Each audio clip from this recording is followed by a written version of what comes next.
बच्चों, मैं उम्मीद करता हूँ आप लोग स्वस्थ हो गए, खूब पढ़ते होगे घर पे। कल के लेक्चर में गॉस लॉ में स्टार्ट किया था और बहुत सारा मतलब उसको एस्टेब्लिश कर दिया था, प्रूफ कर दिया था गॉस लॉ को, है ना। टोटल फ्लक्स बराबर क्यू इन बट्टा epsilon zero, total charge inside the close surface. अभी जो क्लोज सरफेस है उसको गॉसियन सरफेस कहेंगे, हाइपोथेटिकल भी होगा, उसको अपने मन से भी हम लोग क्या करेंगे, एज्यूम करेंगे क्लोज सरफेस। पॉइंट चार्ज के केस में स्फेरिकल साइन बात करेंगे तो स्फेरिकल क्या होगा, गॉसियन सरफेस। तो वो जो क्लोज सरफेस होगा जिस पर गॉस लॉ एप्लीकेबल होगा उसको गॉसियन सरफेस बोलेंगे बच्चों। तो इस तरह के बात। और उसके बाद मैं कल को बता रहा था कि फ्लक्स सिर्फ अंदर वाले चार्ज के कारण होगा क्लोज सरफेस के, फ्लक्स बाहर वाले चार्ज के कारण नहीं, कोई रिस्पॉन्सिबल नहीं होगा बाहर वाला चार्ज, है ना। लेकिन electric field on the Gaussian surface या closed surface at any point, उसके लिए अंदर वाला चार्ज भी रिस्पॉन्सिबल होगा और बाहर वाला भी चार्ज रिस्पॉन्सिबल होगा, है ना। मैं कह रहा था कि अगर फ्लक्स जीरो होगा, अगर नेट चार्ज जीरो होगा तो फ्लक्स जीरो होगा, लेकिन electric field at a point on the close surface will exist, मतलब फाई जीरो होगा और ई जीरो नहीं भी हो सकता है। यह केस होगा डाइपोल के केस में। डाइपोल, दो डाइपोल, चार डाइपोल, एक डाइपोल को हम लोग क्लोज सरफेस के अंदर डालेंगे, नेट चार्ज क्या होगा डाइपोल का, जीरो। 5 डाइपोल लें तब भी और 1 डाइपोल लें तब भी, तो फ्लक्स विल भी ज़ीरो, इलेक्ट्रिक फ्लक्स विल भी ज़ीरो। लेकिन इलेक्ट्रिक फील्ड एग्जिस्ट करेगा डाइपोल, एक डाइपोल के कारण या कॉम्बिनेशन ऑफ डाइपोल के कारण। और कुछ व्हाट इज़ गॉसियन सरफेस और क्या क्या पॉइंट हो गया कि गॉसियन सरफेस के अंदर में चार्ज होगा उस पर निर्भर करेगा फ्लक्स, गॉसियन सरफेस से बाहर जो चार्ज होगा उस पर फ्लक्स कोई निर्भर नहीं करेगा। और इलेक्ट्रिक फील्ड जो है गॉसियन सरफेस के अंदर, क्लोज सरफेस के अंदर में कितना चार्ज है, बाहर कितना कौन चार्ज है उस पर निर्भर करेगा। क्लोज सरफेस के अंदर में चार्ज कहाँ पर है, पोजीशन ऑफ चार्ज पर निर्भर नहीं करेगा, अंदर के में कहाँ पर सिचुएटेड है वो चार्ज पार्टिकल या चार्ज। तो इन सारे पॉइंट को हम समरी में एक समरी करके हम लिखा देते हैं और उसके बाद बात करते हैं application of Gauss's theorem, application of Gauss law. और एक जो छोटा मोटा सवाल डाइपोल से रिलेटेड है ना, क्यूब से रिलेटेड हम बता देते हैं और उसके बाद हम एप्लीकेशन ऑफ गॉसेस थ्योरम पहले 10 लाइन पहले लिख लिया जाए तब आगे बात करते हैं। दो छोटा सा प्रॉब्लम है बच्चों। एक गॉसियन सरफेस है, ये स्फेरिकल गॉसियन सरफेस, उसके अंदर एक इलेक्ट्रिक डाइपोल रखे जिसका चार्ज है -q और +q और separation to a dipole moment पढ़े हुए हो q × 2a from negative to positive. और इसके किसी भी पॉइंट पर फील्ड क्या होगा, एग्जिस्ट करेगा मेरा बच्चा, है ना, एट एनी पॉइंट वाला रिजल्ट याद होगा, p/4 पाई एप्सिलॉन 0 r³ और √1 + 3 cos square theta. Sub direction बताए थे, tan अल्फा बराबर tan θ/2 वाला, tan θ whole divided by 2 Gaussian surface. अब इससे पूछता है कि नेट फ्लक्स क्या होगा, तो नेट चार्ज जीरो तो फ्लक्स जीरो हो गया। तो ये एग्जाम्पल हो गया कि फाई बराबर क्या चीज़ zero, but E does not equal to zero. तो ये छोटा सा सवाल पहला था कि डाइपोल, एक नहीं 10 डाइपोल अंदर में रख दें और 10 डाइपोल लगेंगे तब भी नेट चार्ज क्या होगा, जीरो, तो फ्लक्स बिल भी क्या होगा, जीरो, और नेट फील्ड एग्जिस्ट कर सकता है। तो ये चीज़ सीखिए। और चार्ज भी अलग अलग हो, डिफरेंट चार्जेज हो, डाइपोल का केस नहीं हो तब भी, लेकिन नेट चार्ज ज़ीरो हो जाए ना, प्लस माइनस मिलकर, तो फ्लक्स बिल भी ज़ीरो, इलेक्ट्रिक फील्ड में एग्जिस्ट। तो इतना बात समझ गया। अब क्या है, एक क्यूब दिया हुआ है, दूसरे सवाल में चला। क्यूब का प्रत्येक साइड की मतलब एक साइड क्या है, एल है, और उससे एक रॉड को हम लोग क्या कर रहे हैं, इनफॉर्मली चार्ज रॉड को आर पार करा रहे हैं क्यूब्स के थ्रू। तो बता, और क्यूब का लीनियर डेंसिटी ऑफ चार्ज जो है सो लैम्डा है, charge per unit length, charge per metre of rod is lambda. तो बोलता है कि उस क्यूबिकल सरफेस के थ्रू नेट फ्लक्स मैक्सिमम कितना, टोटल फ्लक्स मैक्सिमम क्या होगा और मिनिमम क्या होगा, इलेक्ट्रिक फ्लक्स का मैक्सिमम और मिनिमम वैल्यू बताना है। तो रॉड को इंसर्ट करें डायगोनली, एक कॉर्नर से आया और क्या है, अपोजिट डायगोनली कॉर्नर पर क्या है, पास कर रहा है। तो सबसे ज़्यादा यह क्यूबिकल सरफेस रॉड को क्या करेगा, इंक्लोज करेगा। तो सबसे ज़्यादा इंक्लोज करने वाले केस में लेंथ कितना हो जाएगा बच्चा, √3L, क्यूब का साइड है L, तो डायगोनल √3L होगा। इस केस में सबसे ज़्यादा क्यूबिकल सरफेस चार्ज क्या किया, इंक्लोज किया।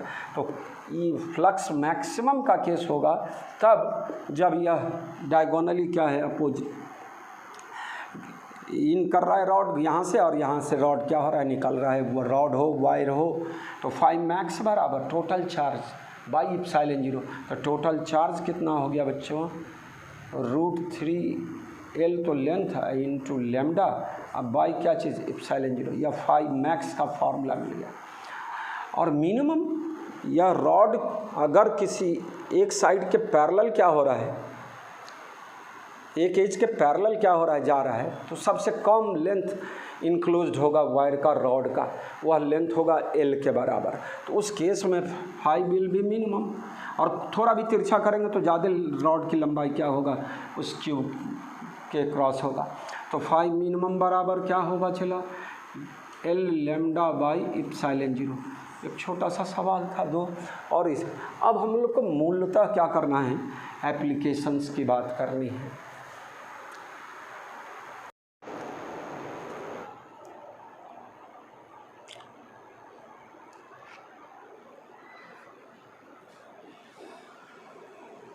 तो गॉस लॉ दे रहा था कि फ्लक्स बराबर Q बाई एप्सिलॉन 0। Q क्या, तो total charge inside a close surface. और क्लोज सरफेस अपने मन से भी एज्यूम करा जाएगा, इमेजिनरी बात भी हो सकती। और वो उस क्लोज सरफेस को जिस पर गॉस लॉ हम लोग अप्लाई करेंगे उसको गॉसियन सरफेस बोलेंगे। हमारा जो फ्लक्स होगा वह उस गॉसियन सरफेस के अंदर के चार्ज पर निर्भर करेगा, उस गॉसियन सरफेस के शेप पर निर्भर नहीं करेगा, शेप और साइज पर निर्भर नहीं करेगा। केवल total net charge inside the क्या चीज़, क्लोज सरफेस, गॉसियन सरफेस।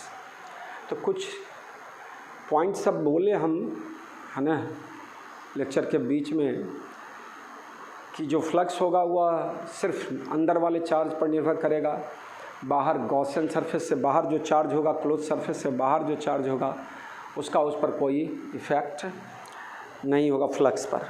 लेकिन इलेक्ट्रिक फील्ड जो हम गॉसियन सरफेस के पॉइंट, किसी भी पॉइंट पर इलेक्ट्रिक फील्ड की बात करेंगे, तो इलेक्ट्रिक फील्ड अंदर वाले चार्ज के कारण भी और बाहर वाले चार्ज के कारण भी, मतलब दोनों चार्ज रिस्पॉन्सिबल होगा electric field at any point on the क्या चीज़, Gaussian surface.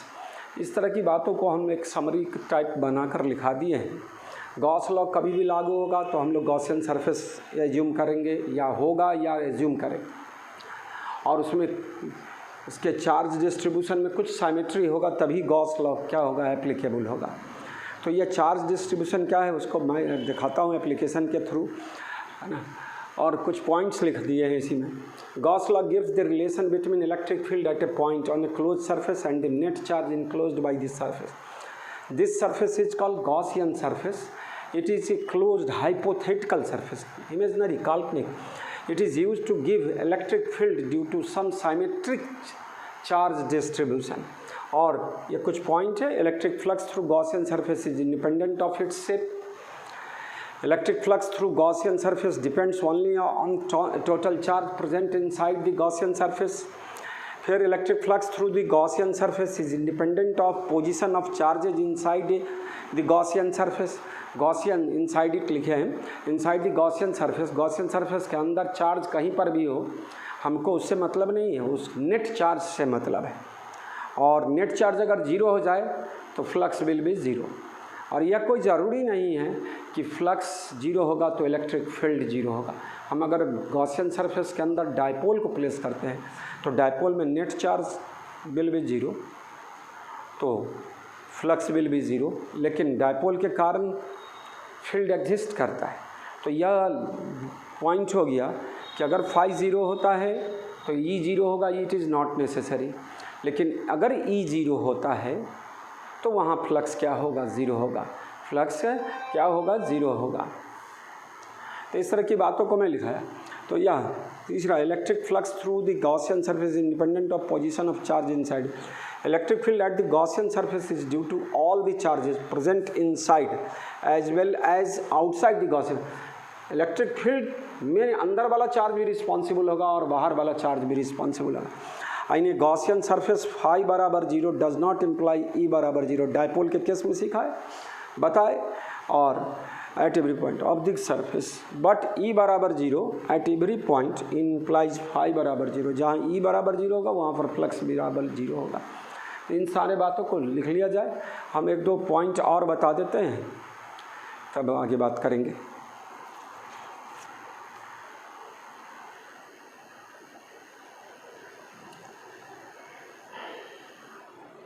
Gauss's law topic दे दो। अभी भी ढेर सारा सवाल आपको बनाना है, मेरे को समझाना भी है, लेकिन अब अपने से सवाल गॉस लॉ से रिलेटेड बनाने का कोशिश करेंगे थोड़ा। और application of Gauss's law,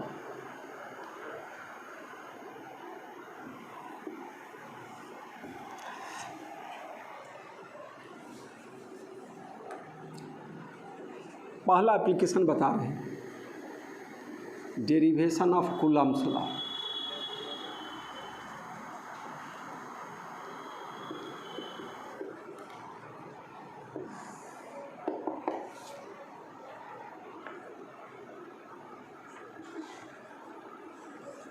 derivation of Coulomb's law और एक्सप्रेशन फॉर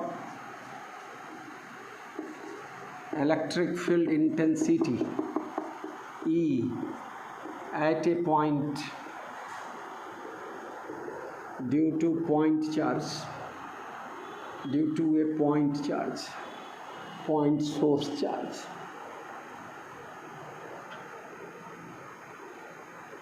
लिटरेचर को गौन करते हुए मैं बार बार बोलूँगा, दो लाइन पर होगा यह, एक इलेक्ट्रिक फ्लक्स के डिफिनीशन से और दूसरा गॉस लॉ के स्टेटमेंट से।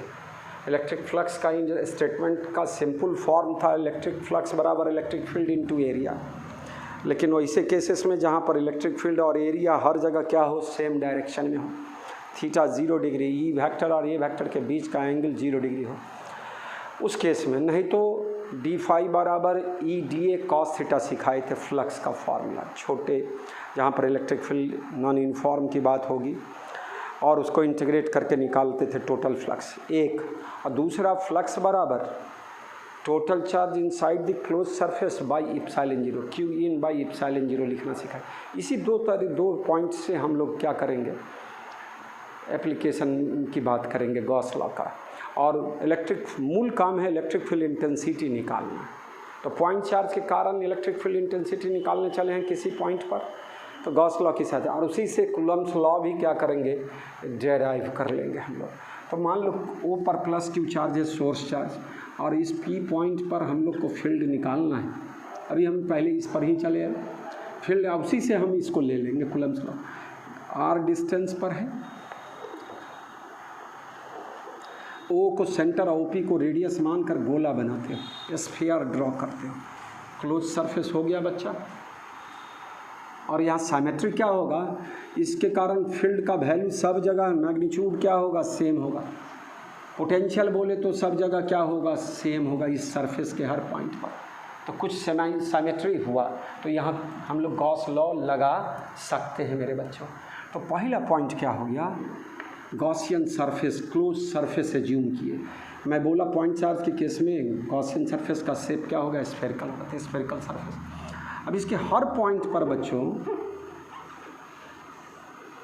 छोटा सा एरिया लोगे तो एरिया का डायरेक्शन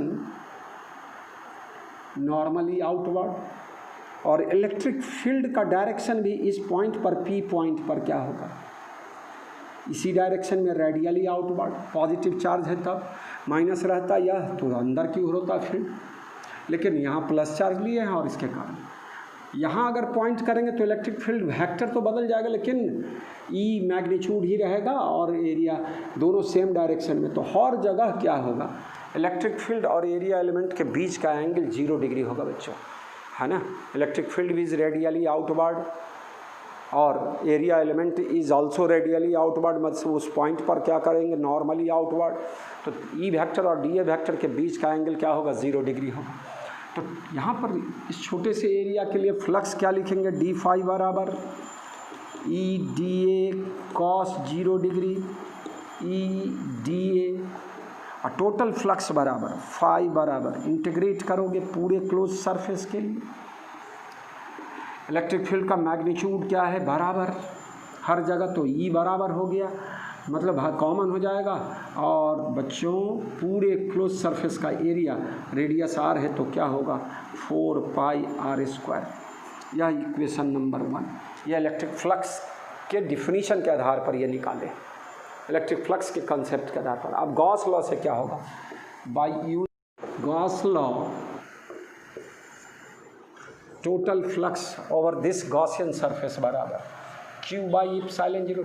इस घेरा के अंदर में एक ही चार्ज है, Q चार्ज है, तो Q by epsilon 0।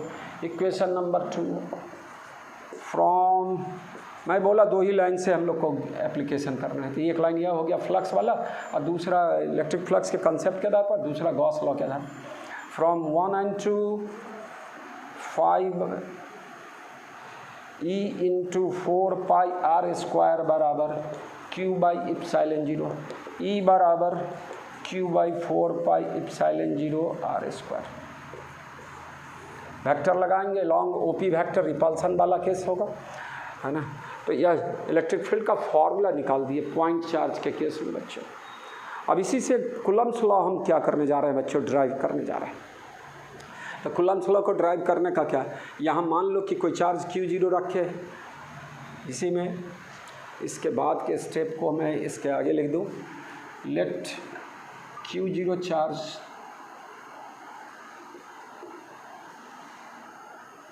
Late a point charge Q0 is placed at P,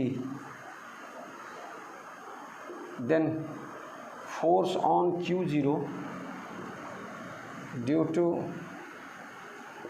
plus Q charge at O is given as, बोलो बच्चों, फोर्स बराबर Q0 इंटू ई का फॉर्मूला निकाले Q by 4 pi epsilon 0 r square. तो F बराबर किसके बीच का force, Q और Q0 चार्ज के बीच का फोर्स, तो विच इज़ क्या चीज़, Coulomb's law, which is Coulomb's law. इस तरह की बात को देख लो भाई, कूलम्ब्स लॉ, कूलम्ब्स लॉ से गॉस लॉ ड्राइव करेंगे, गॉस लॉ से कूलम्ब्स लॉ ड्राइव करेंगे। तो ये एक पॉइंट चार्ज का केस भी हो गया और दूसरा कूलम्ब्स लॉ भी हो गया, पहला एप्लीकेशन हो गया। इस एप्लीकेशन में 2 पॉइंट हो गया मेरा बच्चा। पॉइंट चार्ज के कारण फील्ड निकालना, electric field by using Gauss law, और दूसरा डेरिवेशन ऑफ क्या चीज़, Coulomb's law on the basis of Gauss law. आगे अब बढ़ते चले, धीरे धीरे हम लोग लेते चलते हैं। फिर से मैं लौटूंगा इस इलेक्ट्रिक फील्ड को पढ़ा लेने के बाद, है ना। इलेक्ट्रिक फील्ड का बहुत सारा सवाल बताए, फिर बताएंगे इलेक्ट्रिक पोटेंशियल कैसे फाइंड आउट करेंगे फील्ड की सहायता से।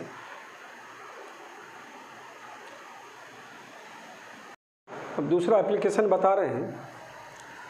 अब ऐसा एक एप्लीकेशन लो, अब देखिए जैसे सॉलिड स्फीयर, चाहे वह नॉन कंडक्टिंग हो या कंडक्टिंग, चार्ज होना चाहिए। तो कंडक्टर में चार्ज, अभी कंडक्टर के ढेर सारे प्रॉपर्टीज़ को पढ़ेंगे, लेकिन कुछ आइडिया है कंडक्टर पर चार्ज कहाँ होगा, सरफेस पर होगा। अभी केस जो ले रहे हैं वो कंडक्टिंग स्फीयर हो, नॉन कंडक्टिंग इंसुलेटिंग स्फीयर हो, यूनिफॉर्मली चार्ज हो, और उसके बाहर के पॉइंट पर, मतलब उस गोला से बाहर वाले पॉइंट पर बात करेंगे, कब की बात करेंगे। तो उस केस में दूसरा एप्लीकेशन बताने जा रहे हैं, electric field intensity at a point due to uniformly charged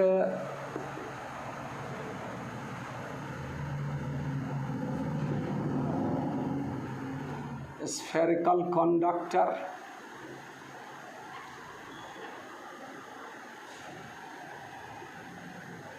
दूसरा insulating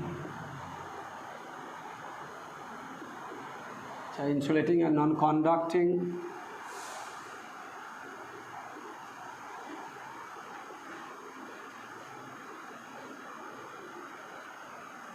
sphere,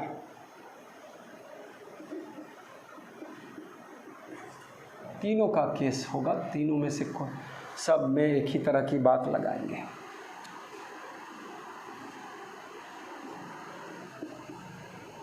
hollow charged sphere, uniformly charged hollow sphere, तीनों में कब? when point lies at a point P कर दें, when point P lies outside the sphere। अंदर वाले case में सब में अलग अलग रिजल्ट दिखाते हैं, लेकिन बाहर वाला में एक ही तरह का रिजल्ट आने वाला है। तो अब इतना लिखना है, आपको समझना है। मान लो यह चार्ज्ड स्फीयर है, यह नॉन कंडक्टिंग स्फीयर है, चार्ज सेंटर से यहाँ तक क्या होगा? यूनिफॉर्मली डिस्ट्रीब्यूटेड होगा, ठीक। दूसरा स्फेरिकल कंडक्टर है, तो जो चार्ज होगा सो सरफेस पर होगा, है ना। मान लीजिए इस पर पूरे पर चार्ज कितना है? Q है, प्लस Q। यही प्लस Q अगर नॉन कंडक्टिंग स्फीयर की बात करेंगे तो सब जगह बटा हुआ रहेगा, ठीक। ये भी, और खोखला चार्ज स्फीयर है तो चार्ज कहाँ होगा? सरफेस पर होगा। और यह सेंटर ले लिए हैं स्फीयर का, और P पॉइंट पर रेडियस मान लो R है इसका, और यह जो R स्मॉल r है डिस्टेंस P पॉइंट का, here R greater than capital R। हम लोग क्या करेंगे? O को सेंटर और OP को रेडियस मानकर हम लोग क्लोज्ड स्फीयर की बात करेंगे, स्फेरिकल सरफेस की बात करेंगे बच्चों। फिर से ध्यान दो, यह तुम्हारा दिया हुआ कंडक्टर चार्ज स्फेरिकल कंडक्टर है, एक केस। दूसरा दिया हुआ चार्ज क्या है? नॉन कंडक्टिंग स्फीयर है, non conducting solid sphere, charge सब जगह क्या होगा बेटा? दूसरा तीसरा केस क्या है? यह हॉलो चार्ज स्फीयर है, कंडक्टर नहीं बोल रहे हैं, हॉलो चार्ज कंडक्टर होगा या स्फेरिकल कंडक्टर होगा, चार्ज सरफेस पर ही होगा। और हॉलो चार्ज स्फीयर बोल रहे हैं तो चार्ज कहाँ पर डिस्ट्रीब्यूट होगा? सरफेस पर कितना चार्ज है? Plus Q। वह तीनों केस में एक ही तरह का रिजल्ट होगा। मैं कहा कि गॉस लॉ लगाना है तो गॉसियन सरफेस का एग्जाम्पशन करो, तो यहाँ पर एग्जाम्पशन हो गया स्फेरिकल चार्ज बॉडी है तो गॉसियन सरफेस मेरा स्फेरिकल। बड़ा स्फीयर हो छोटा स्फीयर हो, फ्लक्स क्या होगा? सेम होगा, फ्लक्स बराबर Q/ε0।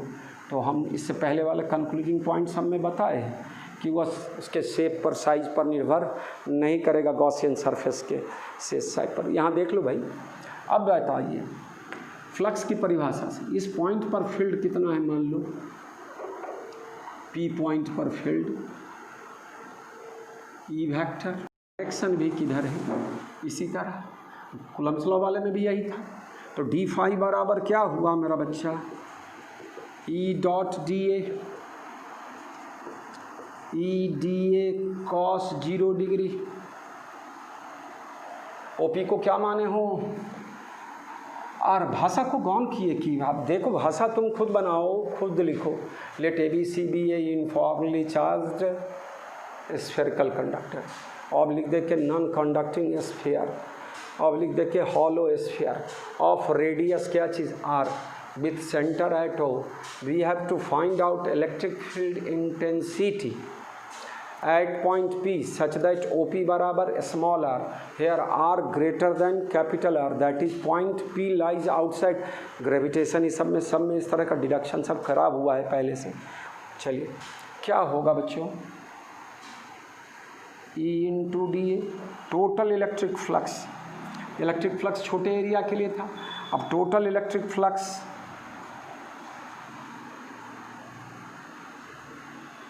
over this Gaussian surface, this spherical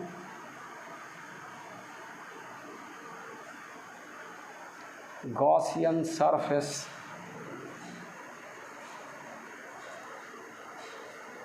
phi बराबर इंटीग्रेशन डी फाई पूरे एरिया के लिए, क्लोज एरिया के लिए, ई into D A.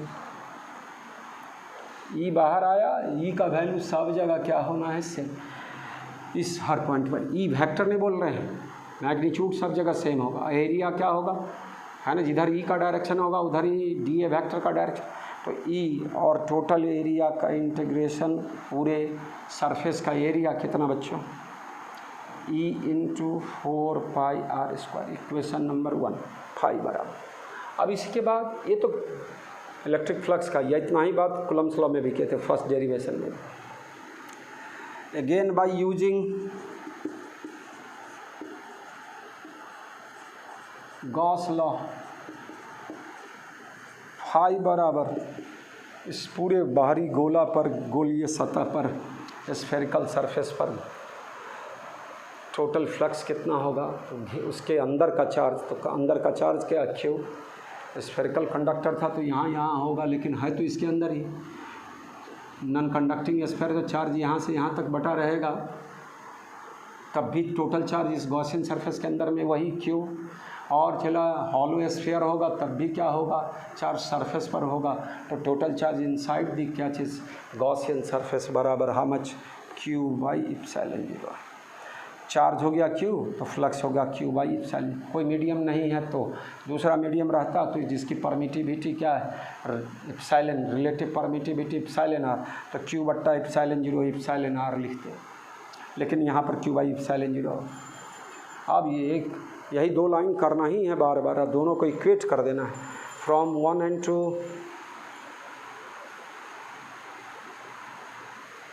We have E into 4 pi r square by Q by epsilon 0, E बराबर Q by 4 pi epsilon 0 r square। Point charge के case में यही फार्मूला था। इस तीन केस में charge spherical conductor, charge non conducting sphere, charge hollow sphere, और point कहाँ पर है, बाहर में, तो फील्ड का वही फार्मूला आया। चार जगह एक ही तरह का फार्मूला आया बच्चा, ई बराबर Q by 4 pi epsilon 0 r square. तो इन सारी चीज़ों को करते चले। अब मामला कहाँ बनेगा, अंदर में। तो अंदर में इसके लिए अलग आएगा, इसके लिए अलग आएगा, और इसका सेम रिजल्ट आएगा, जीरो होगा अंदर में। हॉलो स्फीयर के अंदर में, चार्ज स्फीयर के अंदर में फील्ड जीरो होगा, और कंडक्टर के अंदर में तो फील्ड क्या है। अभी दो इम्पॉर्टेंट प्रॉपर्टीज कंडक्टर के बारे में पहले भी यूज कर चुके हैं और अभी भी बोल रहे हैं, और अभी जस्ट इसके बाद सबसे इम्पॉर्टेंट टॉपिक होगा कंडक्टर, बिहेवियर ऑफ, है ना, कंडक्टर इन इलेक्ट्रिक फील्ड, वो इम्पॉर्टेंट होगा। तो कंडक्टर में दो इम्पॉर्टेंट पॉइंट क्या, आप अभी मेरी इतने देर के लेक्चर में क्या कंडक्टर का प्रॉपर्टी से, तो charge lies on the surface of conductor, electric field inside the conductor will be क्या चीज़, जीरो।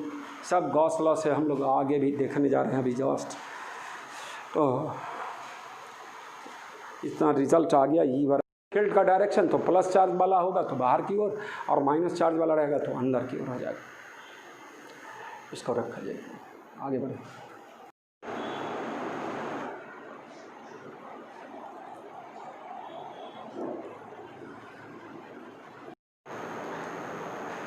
अभी चार केसेस में चला, ई बराबर Q by 4 pi epsilon 0 r square का रिजल्ट देखे।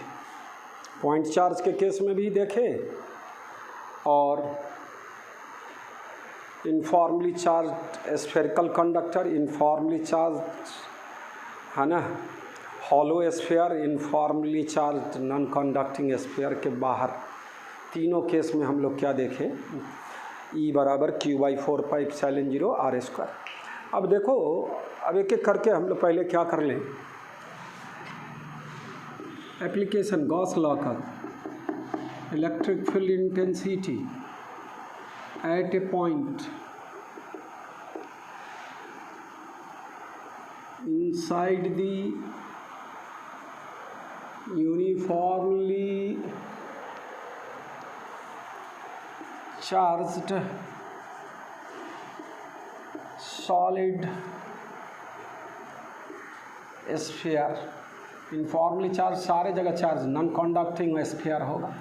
Electric field intensity point inside the uniformly charged solid sphere. वही केस है बच्चों, ABC हो गया चार्ज्ड स्फीयर, इसका रेडियस r और हमको P पॉइंट पर फील्ड निकालना है बाय यूजिंग गॉस लॉ। अरे बच्चा इस पॉइंट पर फील्ड का वैल्यू E, यहाँ भी E होगा, मैग्नीट्यूड में सब जगह E। और ये जो हम लोग अपने मन से एज्यूम किए हैं एक क्लोज स्फेरिकल सरफेस जिसको गॉसियन सरफेस बोलेंगे, तो यहाँ पर इलेक्ट्रिक फील्ड और एरिया बाहर की ओर दोनों नॉर्मली आउटवर्ड रेडियली आउटवर्ड बोला जा सकता है।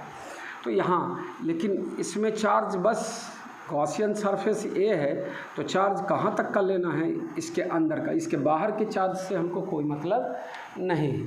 तो यह चला ये पॉइंट का डिस्टेंस कितना r।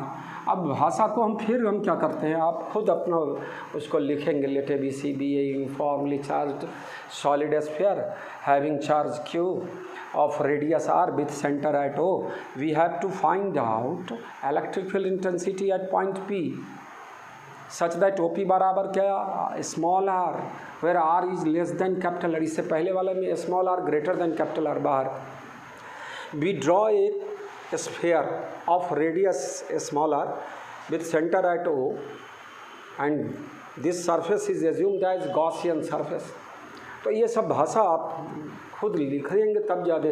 तो लिखना किसको है, हमारे वैसे बच्चे जो 12 बोर्ड के एग्जामिनेशन को फेस करेंगे और जो कर चुके हैं, या सिर्फ कम्पिटिटिव लेवल की बात करें तो उसको डेरिवेशन से मतलब है। डेरिवेशन में भी बिना लिटरेचर के फिगर बनाइए और ड्राइव फटा, तो वो चीज़ करना चाहिए।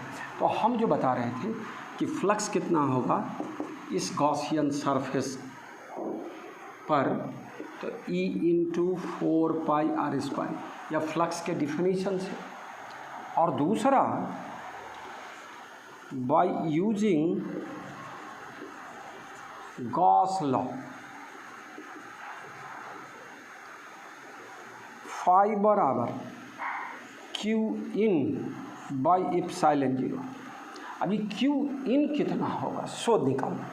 हेयर Q इन बराबर Q टोटल चार्ज था इस स्फीयर का पूरे का, बाई 4/3 πr⁵, या वॉल्यूम डेंसिटी ऑफ चार्ज जिसको रो भी लिखा जा सकता है।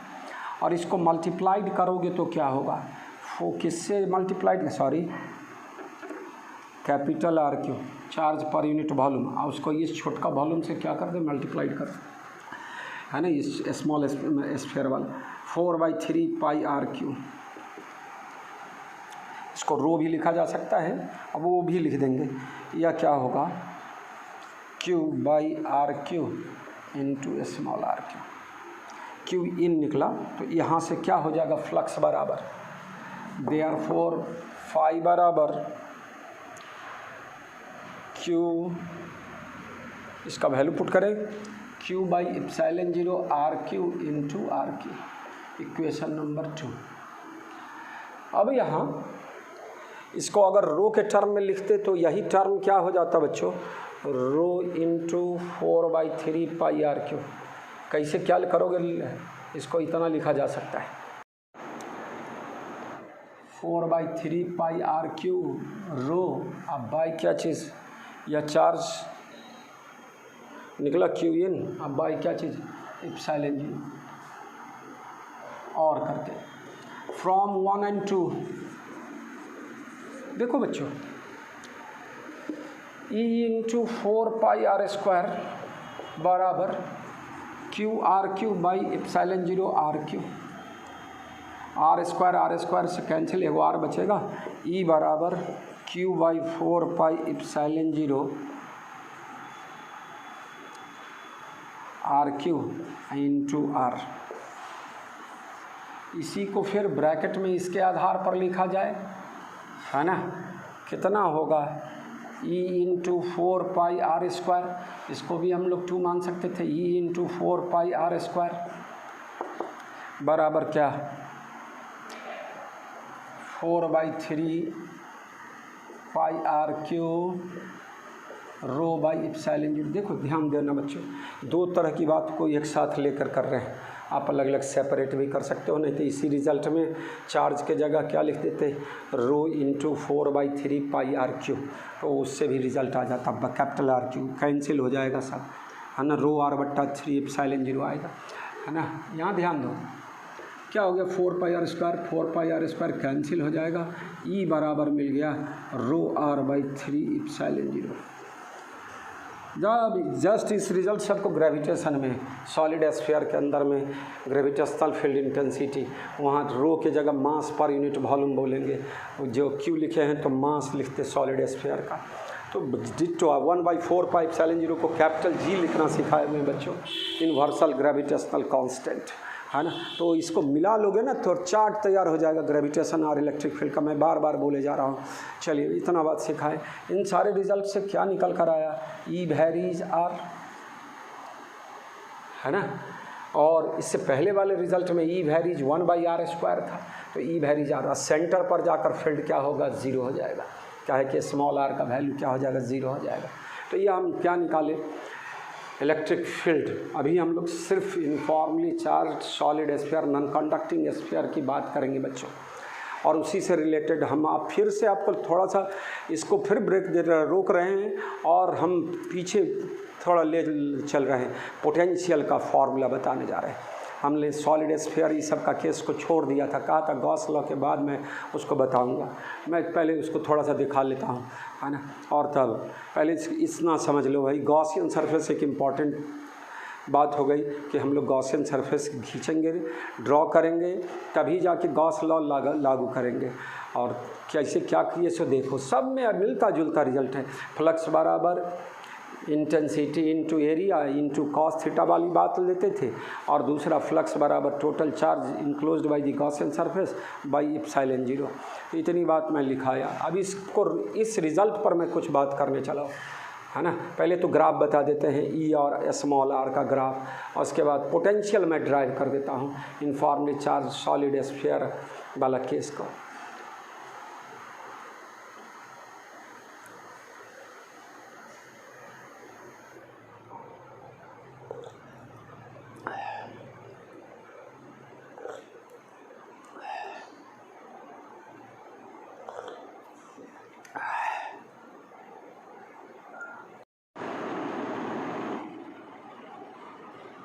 Graph of electric field intensity versus r, E versus r in case of uniformly charged sphere of radius capital r, जो है ऊपर में ड्राइव किए हैं जिसके आधार पर, उसमें ई और स्मॉल आर बराबर आर तक इलेक्ट्रिक फील्ड लीनियरली क्या होता है बच्चों, बढ़ रहा है। ई वैरीज आर, देखें दो रिजल्ट था, ई बराबर rho r by 3 epsilon zero, और ई बराबर Q by 4 pi epsilon zero r Q into small r, ऊपर में कैप नीचे capital r. 1/4 pi epsilon zero को के लिखना बार बार मैं बोला, कहीं मैं लिखता नहीं हूँ। अगर क्वेश्चन में रहेगा डिमांड तो लिखेंगे, और नहीं तो आप शुरू से ही लिखते चले जाओ, लिखते आ जा रहे हो तो कोई दिक्कत नहीं। के ई वैरीज आर, और उसके बाद का था क्या चीज़, ई वैरीज 1/r², सबसे मैक्सिमम कहाँ पर, तो सरफेस पर। ये इलेक्ट्रिक फील्ड और स्मॉल आर का graph. Informally charge non conducting sphere, uniformly charge hollow solid sphere. Spherical conductor का केस नहीं, हॉलो स्फीयर का केस नहीं, बाहर वाला में तो सब में यही रिजल्ट था। अब हम लोग इसी को, हम लोग जब पोटेंशियल पढ़े थे बच्चों तो रेफरेंस पॉइंट लेते थे infinity. At infinity we take electric potential is zero, और किसी सर्टेन पॉइंट पर इलेक्ट्रिक पोटेंशियल निकालते थे और उसका फार्मूला लिखते थे। चलो अभी इसका डिमांड है नहीं, लेकिन हम पोटेंशियल पढ़ा चुके हैं और ये पढ़ा रहे हैं, दोनों को मिला दें और छोड़ रखे हैं electric potential due to uniformly charge solid sphere, outside और इनसाइड।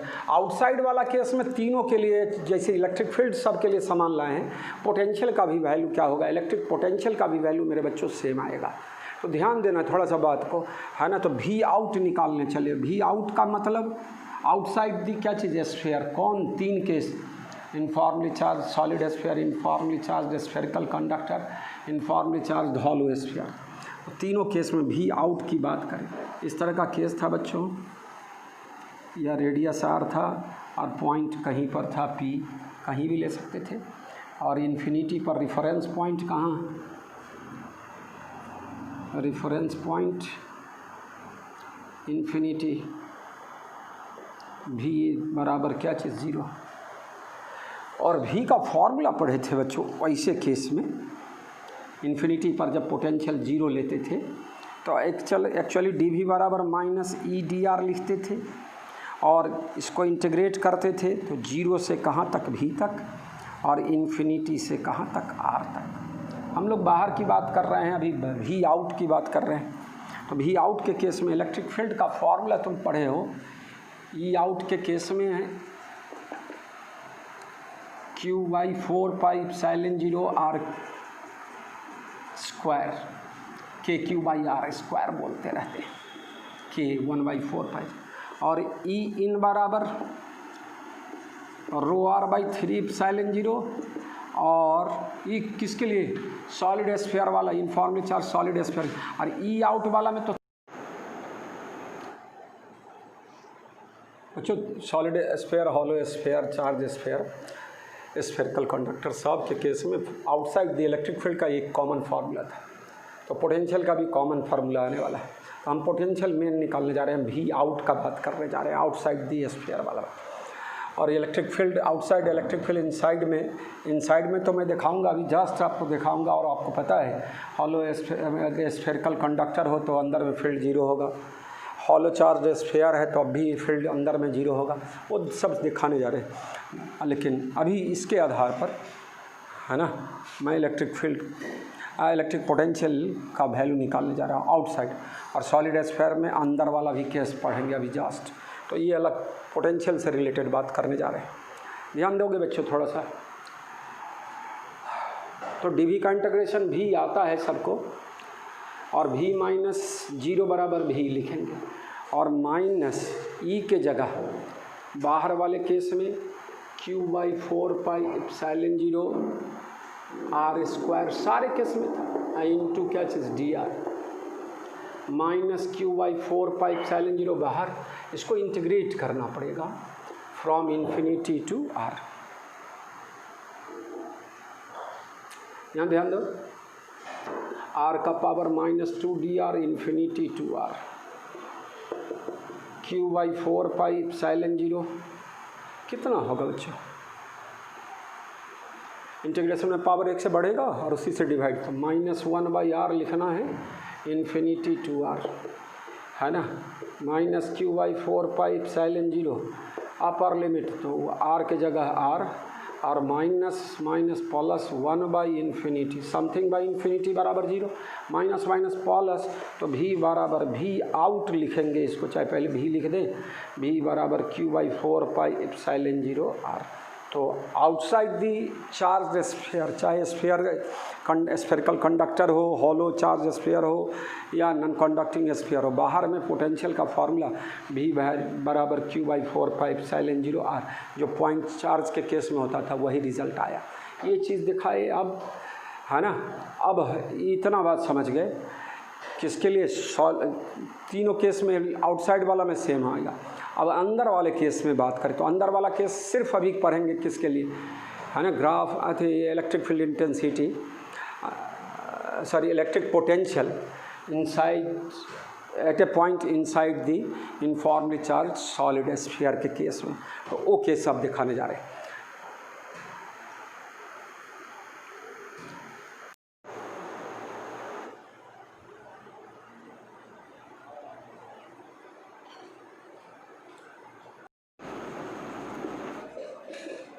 इलेक्ट्रिक पोटेंशियल बच्चों भी at a point P inside the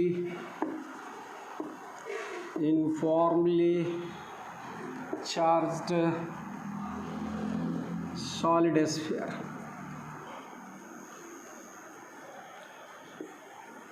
ये अपन लोग का स्फीयर दिया हुआ आर रेडियस वाला P पॉइंट पर निकालना है इनसाइड में, भी इनसाइड लिखेंगे। इसको क्या लिखें, चाहे भी लिख दिया, भी इनसाइड यहीं पर करेंगे। अब क्या है,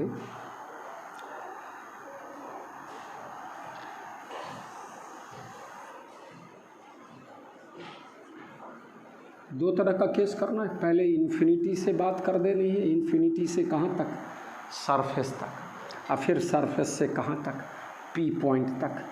दो पार्ट हो जाएगा यहाँ। तो amount of work done to bring a unit test charge, unit positive charge from infinity to the surface and from surface to the point P. दो पार्ट, इसके लिए इलेक्ट्रिक फील्ड अलग है और इस आउटसाइड के लिए इलेक्ट्रिक फील्ड अलग है, लेकिन दोनों में इलेक्ट्रिक फील्ड वेरिएबल है। तो हम लोग इंटीग्रेशन दोनों तरह, दोनों पार्ट्स के लिए करेंगे मेरे बच्चों, है ना।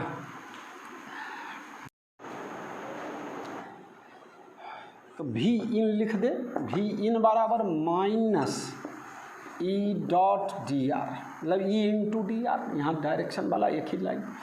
तो क्या होगा, E into d r from infinity to r, या आउटसाइड वाला ई आउट वाला हो गया, और फिर माइनस, माइनस कॉमन लेके लिखा जा सकता है ना, ई डॉट डी आर, ई कौन, इनसाइड वाला केस, आर से स्मॉल आर। देखो यार, इस बात का ध्यान रखना, डी भी रहता था, उसको इंटीग्रेट करते थे इन्फिनिटी से भी तक, भी के जगह भी इन है तो डायरेक्ट भी इन बराबर लिखा है। बताओ क्या होगा, minus infinity to r, E out का फॉर्मूला निकाले थे, Q by 4 pi epsilon 0 r square into d r. फिर से माइनस, ये माइनस को अंदर ले, ई इन, तो ई इन बराबर निकाले Q by 4 pi epsilon 0 r Q into r into d r from r to capital, from capital r to small r. ये क्या होगा, क्यू बाई 4 पाई एप्सिलॉन 0, दोनों में से minus Q by 4 pi epsilon 0 common ले लिया, इसका r का power -2 d r infinity to capital. और देखो ध्यान देंगे, एक पार्ट हो गया इन्फिनिटी से सरफेस तक, और फिर सरफेस से पी पॉइंट तक। यूनिट टेस्ट चार्ज को लाने में जितना वर्क होगा वही क्या होगा, इन्फिनिटी से यहाँ तक लाने में जितना वर्क हुआ वही इस पॉइंट पर का इलेक्ट्रिक पोटेंशियल होगा। कितना, plus r d r from r to small r. इसको आगे बढ़ाओ भाई, कैलकुलेशन कर रहे हैं, फाइनल रिजल्ट से मतलब है मेरा बच्चा, ध्यान दोगे सब बच्चा। Q by 4 pi epsilon 0 minus integration में पावर 1 से बढ़ा, उसी से डिवाइड वाला, तो -1 by r from infinity to r, और माइनस नहीं प्लस है, वो माइनस कॉमन था, आर डी आर का integration r square by 2, capital r से स्मॉल आर तक। क्या लिखोगे बच्चों, क्यू बाई 4 पाई एप्सिलॉन 0, यह -1 बाई आर प्लस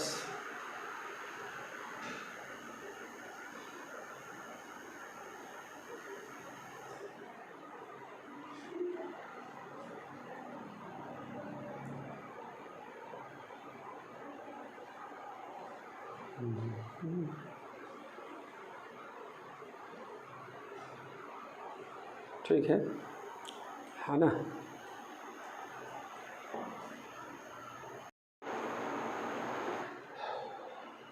-q/4 इतना कहीं गड़बड़ी हुई है, देख ले डायमेंशनली इसको हम लोग देख रहे हैं, कहीं ऊपर से कहीं छूट रहा है, गलत। एक बार फिर चेक, ई आउट डी आर, ई इन डी आर। ई आउट का फॉर्मूला क्या निकाले थे?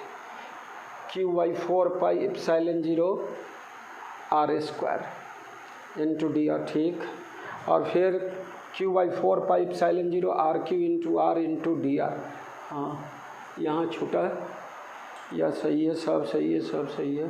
Q/4 epsilon 0 RQ। तो यहाँ पर क्या छूट गया है, ध्यान देना थोड़ा सा बच्चों। क्लासरूम रहते तो ये तुम लोग बोलते सर वहाँ है ना कुछ हो रहा है गड़बड़ी, तो वह RQ 1/RQ छूट रहा था उस डेरिवेशन में, है ना।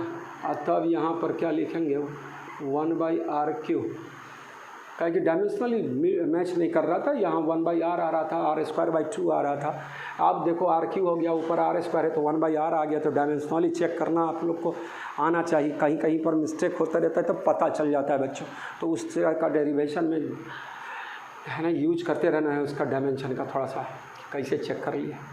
क्या होगा बच्चों, R²/2 माइनस R²/2। इसको सॉल्व किया जाए, है ना। Q/4 epsilon 0 1/R minus R²/2 RQ minus, अंदर लेके ये माइनस माइनस प्लस, क्या बचेगा R/2, कितना Q/4 एप्सिलॉन 0 और यह 3R/3, सॉरी फिर से कुछ यहाँ क्या होगा, RQ को अंदर ले गए हो 1/RQ तो कटेगा, कितना बचेगा 1/2R। तो अब इसको सॉल्व कर लिया जाए, है ना, LCM निकाल के। तो 3RQ माइनस R²/2RQ, इस तरह का कुछ रिजल्ट आए।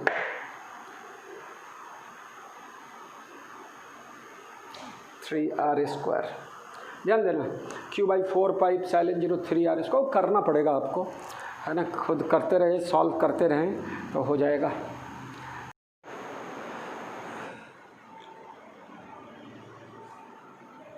इन्फिनिटी से कैपिटल R से small r, electric field infinity से कैपिटल R वाला वर्क डन निकाले यूनिट पॉजिटिव चार्ज के लिए, ई आउट, और अंदर में कैपिटल R से सरफेस से लेके स्मॉल r तक, यहाँ ई आउट का फॉर्मूला लिखें और यहाँ ई इन का फॉर्मूला लिखें।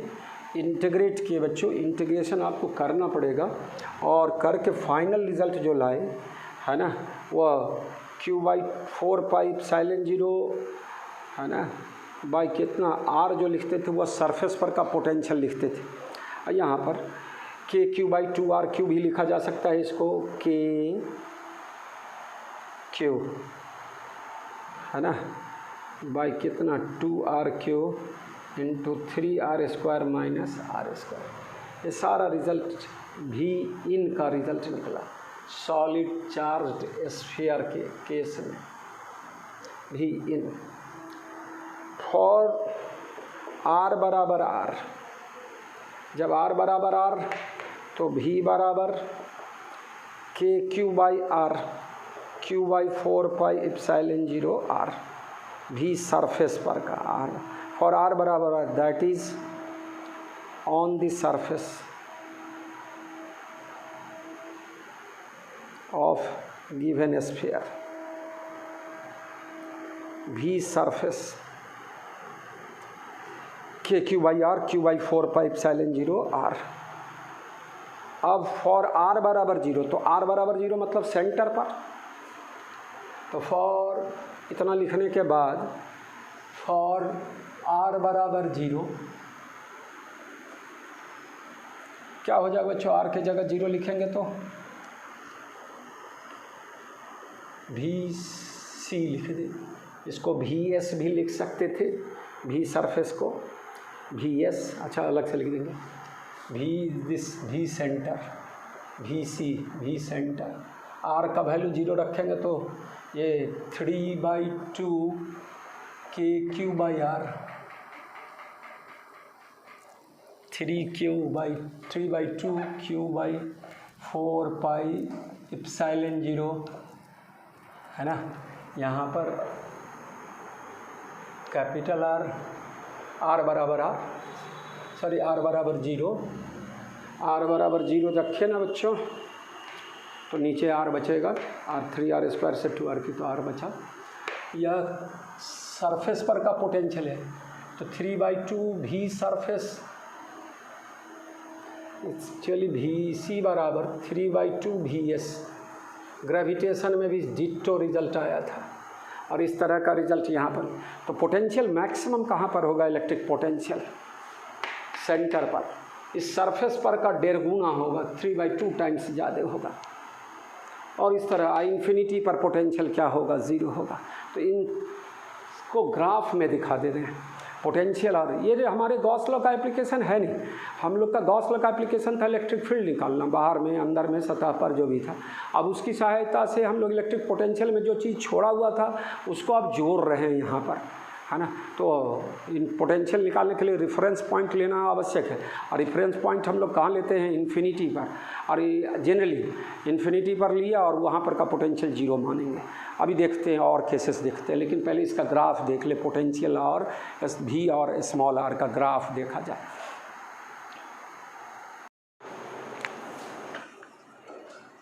Graph of V versus R। Informally charge sphere, non conducting sphere. बाहर वाले में कोई डिफरेंस तो होना नहीं है, सब में बराबरी रिजल्ट आया था। अभी देख लेते हैं, फिर से आपको दिखाते हैं। एज V इनसाइड क्या था बच्चों? अभी जस्ट निकाले, V इनसाइड बराबर K के टर्म में ही लिख दें, KQ/2RQ into 3R² minus R²। V इन बराबर KQ/2RQ माइनस इंटू क्या चीज़? R², अब प्लस यह 3/2 KQ/R। ये सरफेस पर का सेंटर पर का पोटेंशियल था, मैक्सिमम वैल्यू था। यह कांस्टेंट है एक दिए हुए स्फीयर के लिए, Q और कैपिटल R। ये डिफरेंट है, यह किस फॉर्म का हो गया? y बराबर -ax² प्लस c वाला। यह पैराबोलिक पाथ का इक्वेशन है ना। तो यह कैसा ग्राफ हो गया? अंदर में पोटेंशियल का ग्राफ पैराबोलिक, सेंटर पर मैक्सिमम और सरफेस पर उसका क्या चीज़? सेंटर पर 3/2 ऑफ सरफेस पर का वैल्यू का 1.5 गुना बड़ा होगा, 3/2 टाइम्स होगा। और यह इन्वर्टेड पैराबोला है ना, इन्वर्टेड पैराबोला बोला जाएगा।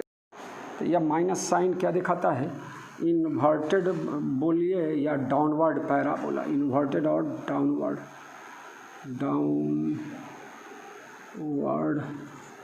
पैराबोला, पैराबोलिक पाथ का इक्वेशन है, डाउनवर्ड पैरा।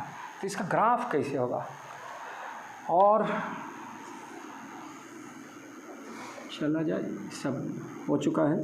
भी सेंटर पर R का वैल्यू यहाँ R ले रहे हैं इस एक्सिस पर, 0 R बराबर 0 पर भी मैक्सिमम सेंटर वाला केस, VC बराबर 3/2 KQ/R। हम पहली बार K का यूज कर रहे हैं बाबू, K का हर जगह यूज किया जा सकता है। K बराबर 1/4πε0, 3/2 KQ/R। और इसके बाद यह डाउनवर्ड पैराबोला बोले, कहाँ तक?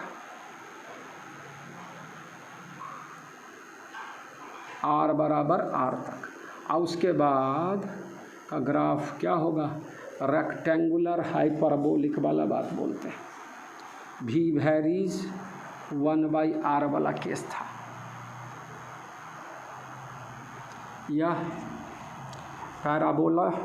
पैराबोलिक और यह जो ग्राफ होगा सो हाइपरबोलिक। ग्रेविटेशन वाला भी पोटेंशियल का मैग्नीट्यूड की बात करें तो इसी तरह, और अगर पोटेंशियल की डायरेक्ट बात करें तो इसी का जस्ट साइमेट्रिक वाला negative. Gravitational potential is always negative. यहाँ पर भी चार्ज स्फीयर नेगेटिव होता तो माइनस में पोटेंशियल आता, तो नीचे इस तरह का इन्वर्टेड, उस तरह की बातों को ध्यान देना। ये सब छोटा छोटा ग्राफ सब याद रहेगा तो आगे चल के सिर्फ ग्राफ ही दिया रहेगा और उसको आंसर में मैच कराना रहेगा। तो इतनी बात समझ रहे हो मेरे बच्चों। तो ये इलेक्ट्रिक पोटेंशियल एक एक्स्ट्रा टर्म मैं बताया। एक्स्ट्रा टर्म क्या पहले पढ़ा हुआ था, छोड़ा हुआ है, उसको जोड़ दिया अभी, है ना। पहले इलेक्ट्रिक फील्ड निकालना सिखाए हैं और तब अब इसी तरह की बातों को हम पहले इसी रिजल्ट को हम लोग क्या पढ़े हैं। इलेक्ट्रिक फील्ड इनसाइड वाला में यूनिफॉर्मली चार्ज ρr/3 एप्सिलॉन 0 है ना, Q/4π epsilon 0 r³ into r पढ़े हैं। इसका यूज करके एक और सवाल देख ले, तब हम लोग एप्लीकेशन को आगे बढ़ाएंगे। गॉस लॉ के एप्लीकेशन को रोक कर हमने आपको इस तरह की चीज़ों को समझाने का कोशिश किया। इलेक्ट्रिक पोटेंशियल पहले से पढ़ा हुआ है और सीक्वेंस बनाना आपका ड्यूटी है, लेकिन कंप्लीट करके चले।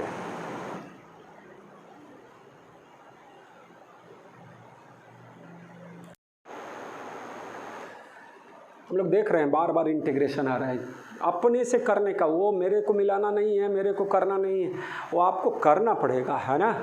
वो हम सिखा रहे थे यहाँ पर अभी सॉलिड चार्ज स्फीयर के केस में पोटेंशियल और फील्ड निकालना सिखाए, अंदर और बाहर। बाहर वाला में सब जगह सेम था, पोटेंशियल वाला भी है और इलेक्ट्रिक फील्ड वाला का सब का डेरिवेशन कॉमन था।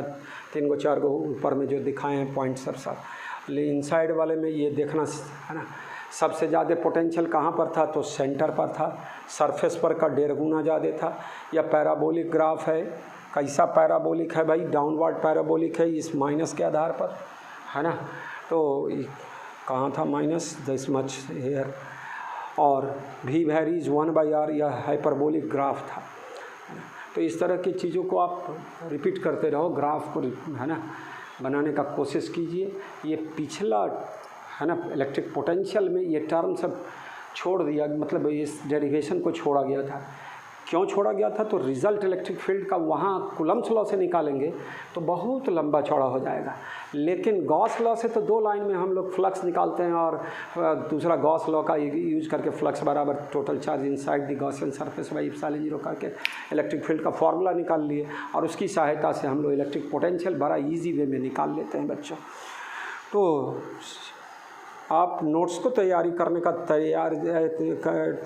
का तरीका जानते हो कि किस तरह से रोक कर आपको क्या करना है, सीक्वेंस में नोट्स बनाते चलना है और पढ़ते रहना है, रिवाइज करते रहना।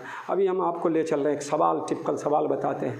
ग्रेविटेशन में भी उस तरह का सवाल बनाया गया था, SHM बताए हुए हैं। हम थोड़ा सा एक सवाल बताकर फिर अगले एप्लीकेशन पर चलेंगे।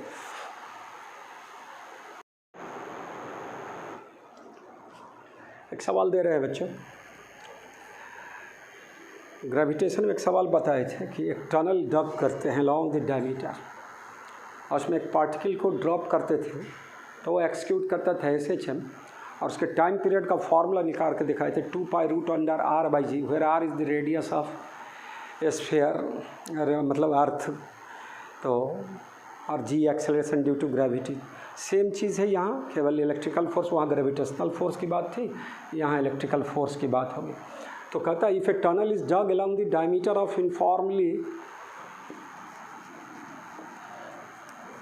uniformly charged solid sphere of radius r with center at O having charge plus q। Solid sphere में कितना चार्ज है, प्लस q बटा हुआ है पूरा, and a charge particle of mass m and having charge minus q0 is dropped in it, then show that negative charge particle executes SHM and also find क्या चीज़ time period of its oscillation. अभी सवाल को बनाना है, पहले question समझ लो भाई, पहले छोटा सा फिगर बना के फिर हम उसको ले चलते हैं अलग से।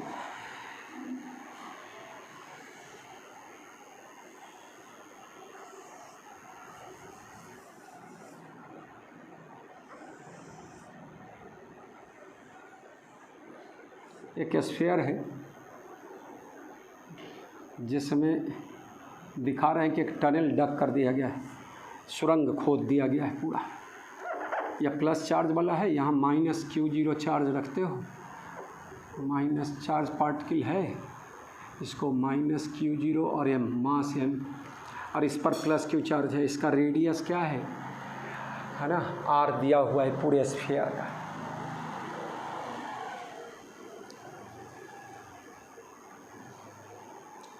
किसी इंस्टेंट पर ड्रॉप किए हैं, ये नेगेटिव चार्ज इधर आएगा, या टोटल पर पॉजिटिव चार्ज है तो वो अपनी ओर खींचे।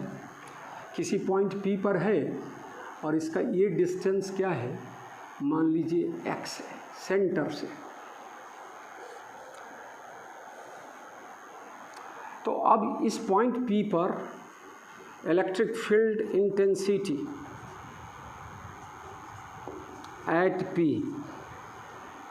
इस स्फीयर के कारण E बराबर जस्ट देखे हैं Q/4πε0 R³ इंटू R, और माइनस चार्ज है और यह इलेक्ट्रिक फील्ड प्लस चार्ज के कारण, मतलब इस माइनस चार्ज पर फोर्स किधर लगेगा, towards the centre, electric field के अपोजिट डायरेक्शन। यहाँ इलेक्ट्रिक फील्ड का डायरेक्शन इस सेंटर से दूर लगेगा और निगेटिव चार्ज पर फोर्स सेंटर की तरफ। Force on negative charge particle, यह एट पॉइंट P पर सोचे, force on negative charge particle at P, force बराबर QE, तो Q0 into E, minus charge है तो यह minus Q0 towards the centre को रिप्रेजेंट करेगा माइनस साइन। फोर्स बराबर मास गुने एक्सेलरेशन, ए लिखे या Q F स्मॉल f लिखते थे एक्सेलरेशन के लिए, माइनस Q0 और Q/4πε0 R³ आई इंटू क्या, यह R न लिख कर क्या लिखाएगा बच्चा, x, या डिस्टेंस पहले वाले डेरिवेशन में स्मॉल r था, यह x दूरी है, इस तरह से बात करोगे, यह x डिस्टेंस है, यह x वाला बात, तो यहाँ क्या लिखेंगे x, और एक्सेलरेशन बराबर minus Q0 Q0 Q/4πε0 m R³ into क्या चीज़ x, यह इक्वेशन नंबर 1। और यह क्या दिखा रहा है, f वेरीज माइनस x, और यह रिज़ल्ट क्या दिखा रहा है, चलो तो यह रिज़ल्ट हम लोग अभी जस्ट सॉलिड स्फीयर के अंदर में फील्ड निकालना सीखे हैं, उसके आधार पर कर रहे हैं। और इस तरह से बात किए तो acceleration varies minus x, SHM का सबसे रिमार्केबल प्रॉपर्टी था लीनियर SHM का कि एक्सेलरेशन वेरीज माइनस x, माइनस साइन दिखाता है क्या, acceleration x towards the mean position, mean point. तो यह साबित हो गया कि ऑक्सीलेशन कैसा है, तो SHM में that this result shows that negative charge particle, सवालों में बदल देगा, इलेक्ट्रॉन को ड्रॉप किए, निगेटिव चार्ज पार्टिकल को ड्रॉप किए, तो उस तरह से this result shows that negative charge particle executes SHM। अब SHM हो गया, और SHM के लिए सबसे रिमार्केबल प्रॉपर्टीज़ पढ़ा हुआ है बच्चों, F बराबर minus omega square into x, omega को एंगुलर फ्रीक्वेंसी बोलते हैं। तो उस रिजल्ट को हम लोग पहले भी ले चुके हैं, कई बार सवाल बनाए हैं इलेक्ट्रोस्टैट्स में भी, अभी जब पढ़ा रहे थे कूलम्ब्स लॉ ये सब, तो उसमें भी इस तरह का सवाल सब आया था। तो अब यहाँ तक इतना तक पहले बढ़िया से समझ के बूझ के, यह स्फीयर था, चार्ज स्फीयर, उसमें टनल डग कर दिए, नाल सुरंग खोद दिए, नेगेटिव चार्ज पार्टिकल को ड्रॉप किए, वह आएगा जाएगा आएगा जाएगा एक रेगुलर इंटरवल पर, उसका टाइम पीरियड निकालना है। कि कैसे क्या। और यही सवाल मैं बोला ग्रेविटेशन में भी है, उसमें था इस तरह के कॉर्ड किधर अलॉन्ग द डायमीटर कोई ज़रूरी नहीं, किधरों लगा देंगे तो वो एक्सक्यूट से SHM, और उसका रिज़ल्ट हर जगह क्या आया था 2π√r/g time period of oscillation का। तो ग्रेविटेशन में बार बार बोला कि ग्रेविटेशन को रिवाइज कर, मैं पिछले चैप्टरों में कई जगह बोल चुका हूँ लेक्चरों में, है ना। पिछले लेक्चर सब में मैं बोला कि हमारे मैकेनिक्स को पढ़ते रहो बार बार। अभी अब करंट इलेक्ट्रिसिटी सब आएगा तो हीट वाला बात भी सब चर्चा में आएगी, तो आप देखते चले। पहले इस पर सवाल हम देख थोड़ा कंप्लीट कर ले इस सवाल को, है ना।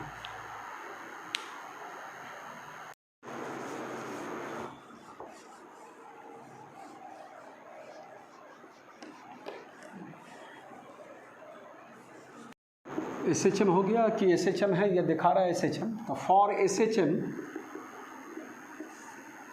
वी नो दैट,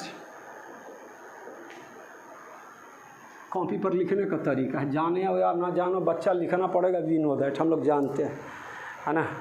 तो क्या करेंगे, तो जानते ही हैं, सारे बच्चे जानते हैं, नहीं जानते तो गलत है, कमी है, उसको ओवरकम करना पड़ेगा आपको। SHM F बराबर minus ω²x, comparing equation 1 and equation 2 we get, चाहे वी हैव ω² बराबर where this much Q0 into Q by 4πε0 mr3, omega बराबर Q0 Q by 4πε0 mr3। As time period T बराबर 2π/ω, देयरफॉर T बराबर 2π, ये ऊपर 4πε0 mr3 by Q0 into Q, यह time period का formula. 2π को अंदर ले जाएं तो 4π² होगा, तो 416π3 एप्सिलॉन। वो तो मैं बोला कि ऑप्शन दिया रहेगा तो डाटा के हिसाब से किस तरह से क्या लिखना है, यह टाइम पीरियड का फार्मूला है। देखो भाई किस रिजल्ट का इस्तेमाल किए हम लोग, तो QR/4πε0 r3, कैपिटल R3। यहाँ स्मॉल r के जगह x लिखे हैं, सेंटर से x दूरी पर पॉइंट लिए थे किसी इंस्टेंट पर, उस और तब साबित करके दिखाए F वैरीज -x। SHM हो गया, और SHM के लिए हम लोग जानते ही रिजल्ट, कंपेयर कर दिए 1 और 2 को, टाइम पीरियड का फार्मूला निकल गया बच्चों। तो इस तरह का रिजल्ट को आप देखो। फिर एक दो छोटा मोटा अब रोक रहे हैं, एप्लीकेशन ऑफ गॉस लॉ को रोक रहे हैं, अगले लेक्चर में बात करेंगे, लेकिन एक दो सवाल और मैं बता दूँ, है ना।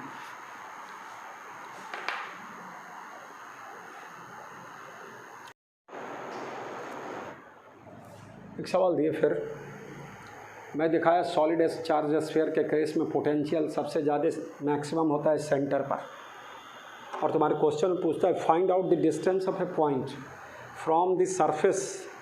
हम लोग जनरली डिस्टेंस सेंटर से मापते हैं, और यहाँ दे रहा है from the surface of A uniformly charge solid sphere of radius r eight which electric potential is 75% of the maximum potential. तो सॉल्यूशन में चला क्वेश्चन समझो कि किस पॉइंट पर, है ना, पोटेंशियल V मैक्स का 75% है। तो वो क्या है, V मैक्स बराबर अपने लोग क्या पढ़े हैं, 3/2 KQ/R। ये K के जगह 1/4πε0, तो V मैक्स, और हेयर V बराबर क्या दिया है 75% ऑफ V मैक्स, तो 75% 3/4 इंटू V मैक्स कितना 3/2 KQ/R, 9/8 KQ/R। बहुआ सरफेस पर बच्चों मेरा क्या होता है पोटेंशियल KQ/R, उससे ज़्यादा है, और सरफेस से बाहर जहाँ भी जाइएगा पोटेंशियल घटबे करेगा, और अंदर में जाइएगा तब बढ़ेगा, सबसे ज़्यादा बढ़ते सेंटर पर होगा। तो यह सेंटर और सरफेस के बीच का मामला है। तो हम लोग अंदर वाला पोटेंशियल क्या जानते हैं, या भी इन हो गया, तो एज भी, और बच्चों एज भी इन बराबर के Q by 2r³ into 3r² - इसको इक्वेट करो इसके साथ बच्चों, 9/8 KQ बाई r, हम 1/4 पाई साइन इसलिए छुपा लिए, क्या लिखने में बार बार है ना, तो शुरू से इस बात को आप नहीं लिखा। चलिए 9/8 KQ by r, KQ by 2r³ 3r² - r², KQ by r को कैंसिल कर लो तो कितना होगा भाई, 9/4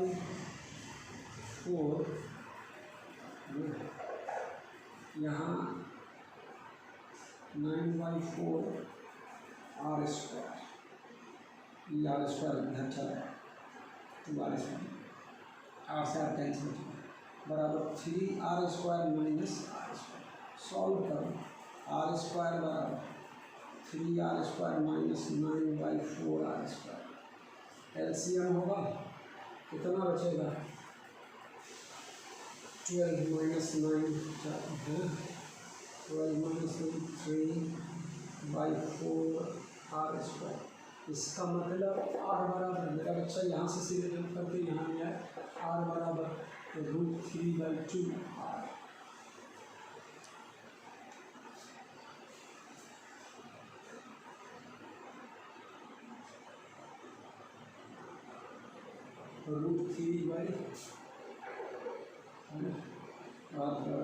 √3/4, r से छोटा होना है ना, तो √3/2 r हो गया। यह दूरी कहाँ से ली मेरे बच्चों, तो दूरी ये सेंटर, और रिक्वायर्ड डिस्टेंस क्या है, कहाँ से लेना है, सरफेस से, दस डिस्टेंस ऑफ पॉइंट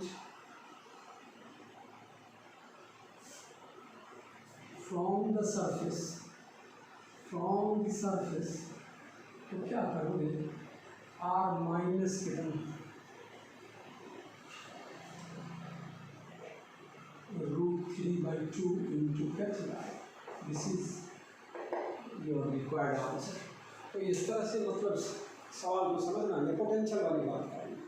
अब फिर एक छोटा वो गॉसियन सरफेस के अंदर में जितना चार्ज होगा तो फ्लक्स बराबर Q इन बाई एप्सिलॉन 0 के आधार पर, मैं है ना एक दो छोटा सवाल लेके आया, लेकिन मैं फिर दिखा देता हूँ, और तब आज का लेक्चर वहीं पर कंप्लीट करेंगे।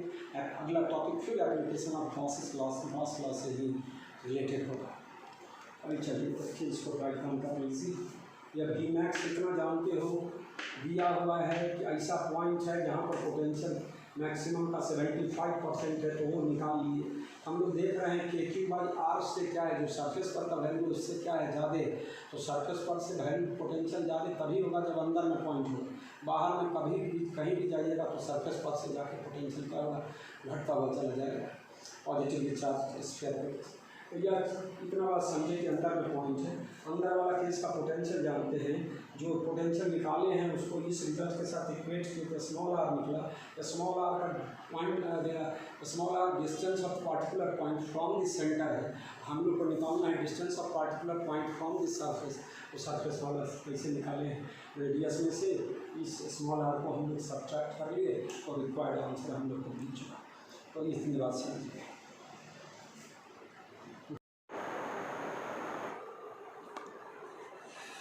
बच्चों सवाल में आधा सवाल बताते बताते क्या हो गया, वीडियो का मेरे ऑडियो का प्रॉब्लम आ गया, वो उसमें थोड़ा सा तो आवाज़ गायब हो गया, तो मैं उसको रिपीट कर देता हूँ। बच्चों थोड़ा ध्यान देना इस बात का। हमने यहाँ तक बता दिया था कि 75% ऑफ वी मैक्स इतना होता है, और यह जो है KQ/R से बड़ा है, तो यह पॉइंट जो होगा वह सेंटर और सरफेस के बीच का होगा। कहा है कि सरफेस पर पोटेंशियल होता है इतना KQ/R, और सरफेस से बाहर जहाँ भी जाइए पोटेंशियल का वैल्यू घटेगा। तो घटेगा तो इसका 9/8 है तो बड़ा वैल्यू है सरफेस पर से, तो सरफेस और सेंटर के बीच का मामला है, इनसाइड द चार्ज स्फीयर। तो इनसाइड द चार्ज स्फीयर का फॉर्मूला जानते हो पोटेंशियल का, KQ/2R3R² और भी इनका फार्मूला अभी हम लोग सवाल के हिसाब से निकाले हैं इतना, इसको इसके साथ इक्वेट कर रहे हैं। अब देखिए इसको सॉल्व करना है आपको, है ना। KQ/R कैंसिल कर दिए, यहाँ से 2R² लाए तो 9/4R² बचा और इधर में 3R² - R²। सॉल्व करके R² बराबर this much, 3R² - 9/4R², 3/4R² बचा। तो स्मॉल r बराबर यहाँ के बाद जस्ट यहाँ r बराबर √3/4r आ गया, √3/2r। अब ये डिस्टेंस r जो है पॉइंट का distance centres of the charge sphere से है बच्चों। अब हमको निकालना है, क्वेश्चन का डिमांड बदल जाओ इसमें क्या चीज़ कि सरफेस से डिस्टेंस बताइए पॉइंट का। तो सरफेस से डिस्टेंस कितना हो जाएगा, r में से स्मॉल r घटा देंगे तो यह स्मॉल r घटाए r माइनस √3/2r, इतना किए, यह जो रिक्वायर्ड वैल्यू आएगा वही तुम्हारा क्या हो गया, रिक्वायर्ड आंसर हो गया। जो कैलकुलेटेड वैल्यू आएगा वो रिक्वायर्ड आंसर होगा। तो देखेंगे थोड़ा सा आवाज़ गायब हो गया था, उसको हम ठीक कर रहे थे। देखिए अब छोटा सवाल दो और एक सवाल है, एक इनफॉर्मली चार्ज रिंग है जिसका रेडियस r है, चार्ज q है, और ए sphere of equal radius r is constructed with it centre at the periphery of ring. पहले तो रिंग बना ले बच्चों, रिंग का रेडियस r है। अब इसके पेरीफेरी पर हमारा एक स्फीयर का सेंटर है और उसका रेडियस भी क्या है, r है। Sphere of equal radius r, तो यह भी r, यह सेंटर हो गया स्फीयर का। इतना हम लोग क्या करें, स्फीयर ड्रॉ करें बच्चों, यह स्फेरिकल सरफेस वाला बात हो गया स्फीयर, और यह रिंग है। इस स्फीयर के अंदर में यह सेंटर ऑफ द रिंग है, centre of charged ring O point, और यह O' मान लें, O' centre of the sphere. मेरा बच्चा ई अगर R है, ई भी क्या होगा, R होगा, ई भी R होगा, ई भी रेडियस स्फीयर का और ई रेडियस रिंग का, सब R। यह इक्विलैटरल ट्रायंगल, यह इक्विलैटरल ट्रायंगल, यह टोटल एंगल कितना हुआ, यह 60 डिग्री, यह 60 डिग्री, 120 डिग्री। अब इस स्फीयर के अंदर में कितना एंगल वाला रिंग का कितना पार्ट्स है, पूरा 360 है, यह 120 वाला है, तो 1/3 चार्ज है। बस इतना ही बात समझना है। या कैसे 120 निकाले सो देख लिए। हम लोग क्या लिखेंगे, charge enclosed bye sphere, charge enclosed bye sphere. Q था कितना एंगल के लिए, 2π एंगल के लिए, और 120 का मतलब क्या, 120 डिग्री, तो π/2π/3, 2π/3 120 डिग्री के क्रॉस में इतना चार्ज निकाल लो। चार्ज इनक्लोज्ड बाय स्फीयर कैसे निकाले, यूनिटरी मेथड, पूरा चार्ज क्यू और पूरे एंगल कितना 2π, और इसमें कितना एंगल के लिए हम लोग को चार्ज निकालना ही है ना, ये भी 60 या 120 पूरा एंगल, तो यह इतने दूर को इनक्लोज कर रहा है, तो कितना चार्ज हो जाएगा Q/3। तो फ्लक्स कितना होगा, flux across the sphere phi बराबर टोटल चार्ज, तो Q/3 अब बाई एप्सिलॉन 0, तो Q/3 एप्सिलॉन 0 आंसर हो गया। फटा, कुछ है नहीं, है ना। तो इस तरह के सवालों को तो बड़ा आसानी से आप अपना बना सकते हैं। या गॉस लॉ का एप्लीकेशन था कि किसी बंद घेरा पर फ्लक्स कितना, तो बंद घेरा के अंदर का चार्ज बट्टा एप्सिलॉन 0। तो इतनी बात समझ रहे हो मेरे बच्चों, है ना। तो अब इसी के आधार पर मैं एक ऐसा और सवाल बताने जा रहा हूँ, है ना। जो सवाल बताए उसी सवाल में कुछ चेंज कर दिए थोड़ा सा। A charge q is distributed uniformly on a ring of radius r. A sphere of radius r by 2, पहले r था अब r by 2, is constructed with its center lies in the plane of ring and boundary of ring passes through the center of the sphere. तो find flux of the electric field through the surface of the sphere. फिर से पहले तो एक ring बनाओ, ring पर charge क्या है, प्लस क्यू बटा हुआ है सब जगह, मान लीजिए नहीं कुछ दिया रहे तो प्लस लेना है बच्चा, तो प्लस क्यू चार्ज बटा हुआ है, इसका रेडियस क्या है आर है और क्यू चार्ज है टोटल और रेडियस आर है इसका। अब क्या है through centre of the sphere, तो ये सेंटर ऑफ द स्फीयर इस रिंग के पेरीफेरी पर कहीं पर होगा और उसका रेडियस क्या है,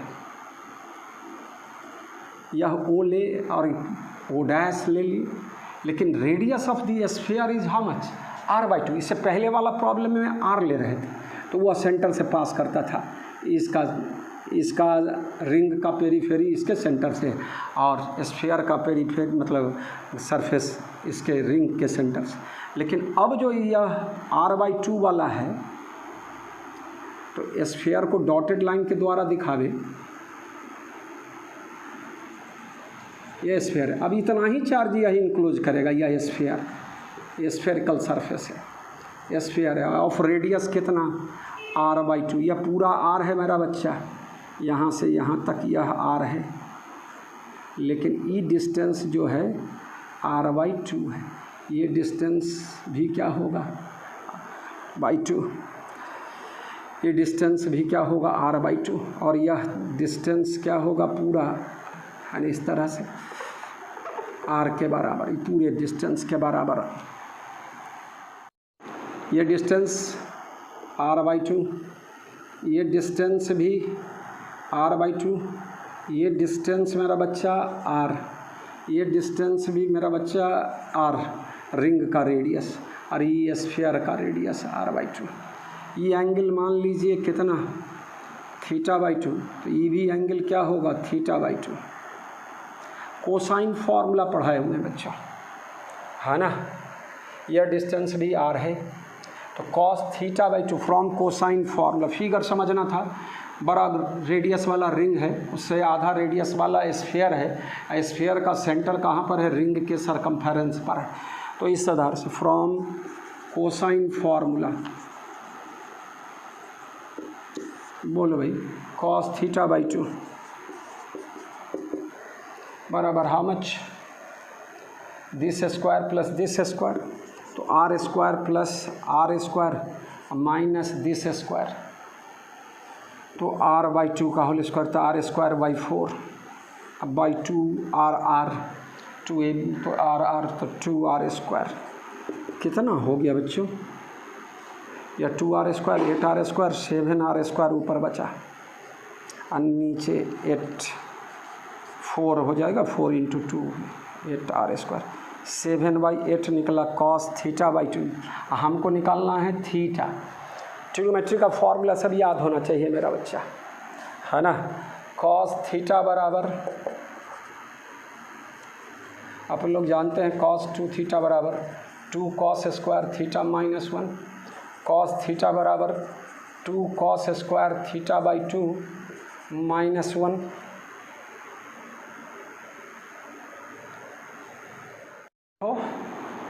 कॉस थीटा और 2 कॉस स्क्वायर थीटा बाई 2, इसका वैल्यू पुट करो कितना होगा 7 बाई 8, 7 स्क्वायर तो 49 और बाई 8 का स्क्वायर 64 माइनस 1 32, 49 माइनस 32 बाई 32 कितना होगा भाई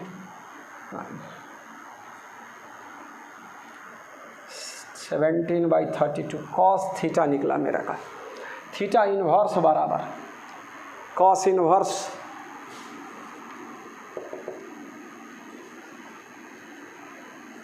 17 बाई 32 ये निकल गया।